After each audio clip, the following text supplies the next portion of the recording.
21 जुलाई सोमवार को पूरा देश तब चौंक उठा जब देश के 14वें उपराष्ट्रपति के रूप में देश को गौरवान्वित कर रहे बेबाक और मेहनतकश जगदीप धनखड़ ने अचानक उपराष्ट्रपति पद से अपने इस्तीफे की घोषणा कर दी और उन्होंने इसके पीछे अपने स्वास्थ्य का कारण बताया। यह खबर जैसे ही देशवासियों के सामने आई, आम तक इसे लेकर सत्ता पक्ष और विपक्ष दोनों के खेमे में खलबली मच गई।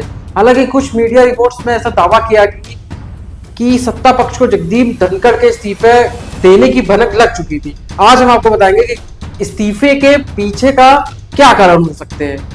लेकिन उससे पहले अगर आपने हमारे चैनल को सब्सक्राइब नहीं किया तो हमारे चैनल को सब्सक्राइब कर दें ताकि हमारे चैनल पर जितने भी नए वीडियोस हैं उनकी नोटिफिकेशन आप तक बहुत जल्दी पहुंच सके। जगदीप धनखड़ ने स्वास्थ्य कारणों का हवाले देते हुए उपराष्ट्रपति पद से इस्तीफा दे दिया, लेकिन मुख्य कारण जस्टिस यशवंत वर्मा के खिलाफ महाभियोग का नोटिस माना जा रहा है। राज्यसभा में विपक्ष के 63 सदस्यों के हस्ताक्षर वाले प्रस्ताव को उन्होंने स्वीकार किया, जिसकी जानकारी सरकार को नहीं दी। इतना ही नहीं, धनखड़ की कोशिश थी कि महाभियोग का यह मामला पहले राज्यसभा में ही चले, जो स्पष्ट तौर पर विपक्ष के खाते में जाता क्योंकि उनका प्रस्ताव ही स्वीकार किया गया था।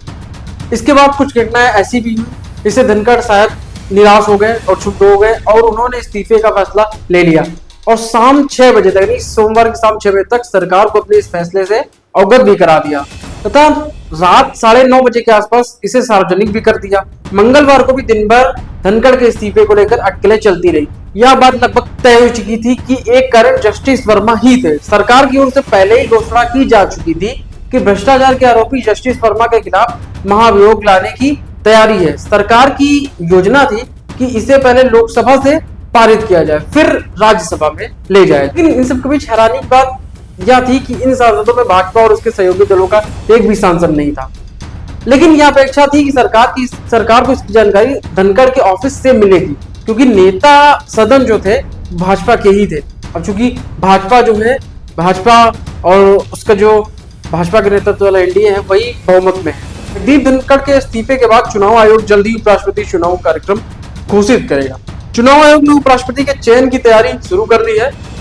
चुनाव की अधिसूचना जारी होने के 30 दिनों के भीतर नया उपराष्ट्रपति चुन लिया जाएगा। लोकसभा और राज्यसभा के सदस्य मतदान करने के पात्र होंगे। नए उपराष्ट्रपति का कार्यकाल भी 5 साल का होगा।